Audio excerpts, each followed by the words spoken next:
नमस्कार, मैं राजीव आप सबका स्वागत करता हूँ अगले वीडियो में। और मैं लेकर आया हूँ आज सूक्ष्म बीजाणु माइक्रो एस्प्रोजेनेसिस क्या होता है इसके बारे में देखेंगे मेरे प्यारे स्टूडेंट। आइए, यानी कि पीएमसी बोले तो पराग मातृ कोशिका के अर्धसूत्री विभाजन द्वारा परागण बनते हैं। एक नंबर, परागण नर युग्मक यानी मेल गेमेटोफाइट हैं। दूसरा पॉइंट समझ लीजिए। आप थोड़ा ये डिटेल करते हैं, देखिए आपको डायग्राम के द्वारा समझाया जाता है।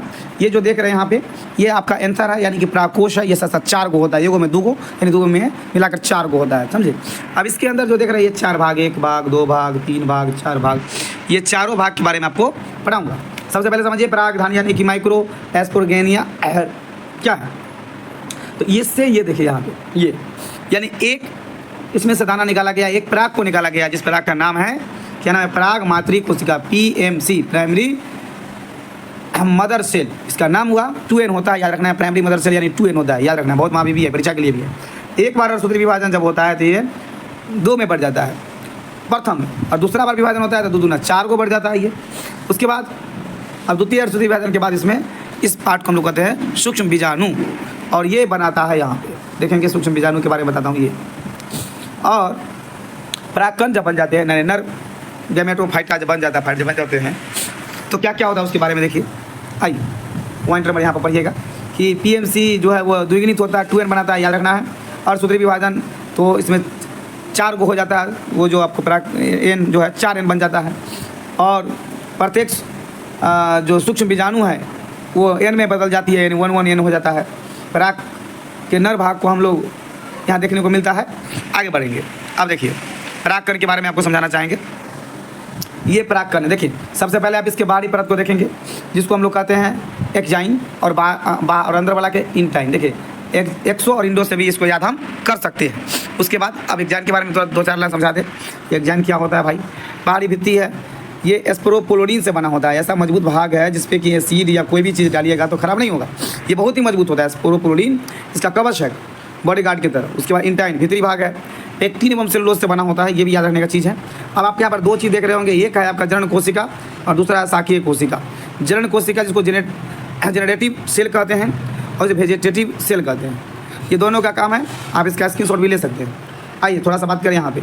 तो ये जो आपका मेल गैमेटोफाइटा से बना हुआ है, ये आकार में सूक्ष्म होते हैं, बहुत छोटे, आँखों से नहीं देखा जा सकता है। इसको देखने के लिए माइक्रोस्कोप का प्रयोग किया जाता है, इतना छोटा होता है और थोड़ा बड़ा भी होता है। ऐसा नहीं कि सब आँखों से नहीं देखा जा सकता है। परागण के 2 भित्ति होती है, बता चुके हैं। परागण 1 से या अधिक द्वार यानी जो इस द्वार का नाम भी बता दूं, आगे बढ़ाइए। इस द्वार का नाम आपका है अंकुर द्वार, जर्म पोर्ट। यहीं से पराग नलिका निकलती है, इसको याद रखिएगा। आगे बढ़ते हैं, और आगे बढ़ने पर आपको मिलेगा 2 पार्ट। पहली पार्ट में आपको मैं पढ़ाना चाहूँगा परागकण के प्रकार। ये परागकण जो होता है ये कई प्रकार के होते हैं। गोल भी होता है, दीर्घवृत्ताकार भी होता है, त्रिकोणी भी होता है और चतुर्भुज भी होता है। तो अलग अलग पौधों में अलग अलग प्रकार के परागकण आकार में पाए जाते हैं, इसको आप लिख सकते हैं। उसके बाद एस्प्रोपोलोडीन के बारे में थोड़ा जानकारी। ये एक्साइन का मुख्य संरचनात्मक सामग्री है, सबसे बाहर रहती है, प्रतिरोध की क्षमता देती है। रासायनिक रूप से यह अत्यधिक मजबूत है, और जीवाश्म जो है इसको माने कोई भी चीज़ बाहर से इसको अटैक करेगा तो ये उसको रोकती है, बचा देती है।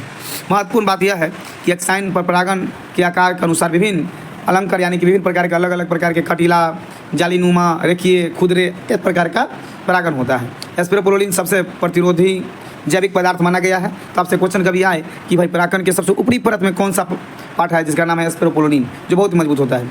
यह तीव्र अम्ल क्षार से सुरक्षित करता है। मान लीजिए बारिश हो गया आपका अम्लीय वर्षा, तो उससे भी ये सुरक्षा करेगा।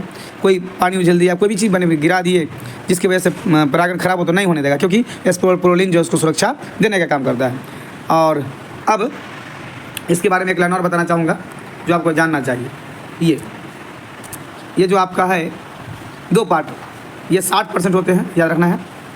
ये जो होते हैं वो 60% होते हैं, और ये हमारा 40% होता है, ये भी याद कर लीजिए। Thank you.